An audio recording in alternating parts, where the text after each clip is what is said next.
PM Modi पर फिर बरसे कांग्रेस नेता पवन खेड़ा। दिल्ली में गिरफ्तारी की घटना के बाद फिर साधा निशाना। रायपुर में कांग्रेस महाधिवेशन में जमकर किया प्रहार। सुन सुनकर हम बोलना सीखे हों, उनके सामने बोलने में बड़ा घबराहट होती है।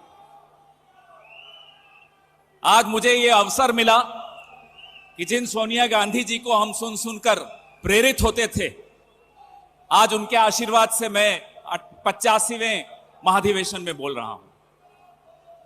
वक्त ऐसा आया है इस देश में, अभी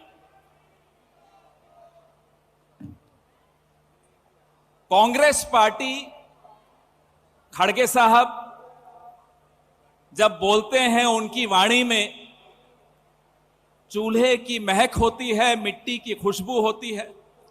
और जब राहुल गांधी दहाड़ते हैं तो दिल्ली से नागपुर तक नेहरू गांधी बोलते रहते हैं हमारे प्रधानमंत्री जी और उनके पूरी नेता।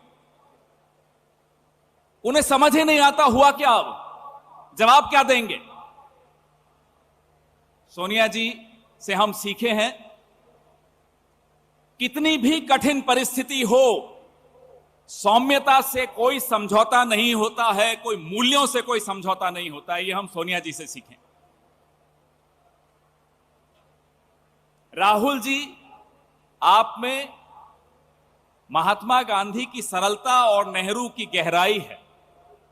आपसे ये क्या मुकाबला कर पाएंगे। दो तरह की विचारधाराओं की लड़ाई है, दो तरह की विरासतों की लड़ाई है। This is a battle not just of two ideologies. This is a battle of two legacies.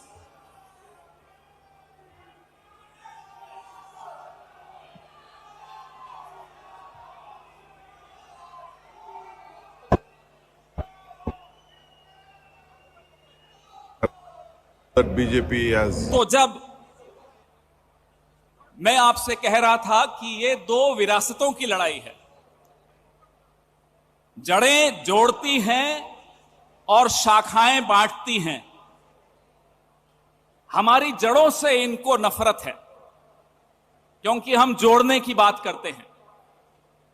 हमें इनकी शाखाओं से नफरत नहीं है, लेकिन जो इनकी शाखाएं बांटने का काम करती हैं, उसी को रोकने के लिए राहुल गांधी 4000 किलोमीटर पैदल चले। हम भी आराम उठा सकते थे घर पे रहकर। क्या जरूरत थी राहुल गांधी जी को इस तरह से पैदल चलने की, लोगों से मिलने की, इतना संघर्ष करने की।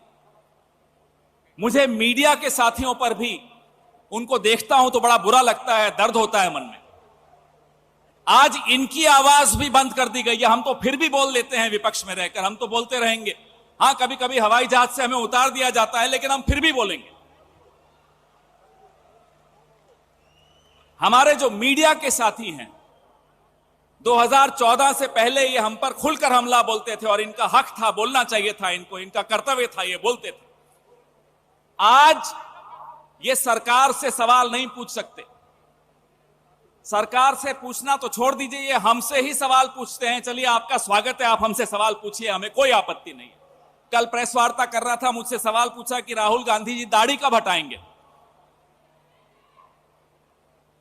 वैसे राहुल जी, आपकी जो दाढ़ी है ना, ये करोड़ों लोगों के संघर्ष की दास्तान इस दाढ़ी में दिखाई देती है, जो आपसे मिले थे भारत जोड़ो यात्रा के दौरान।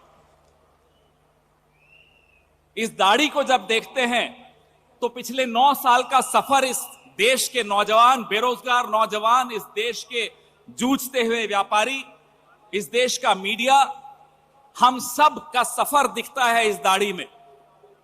हम देख रहे थे आप कैसे करोड़ों लोगों से मिलते थे, उनका दर्द सुनते थे, उनका दुख बांटते थे।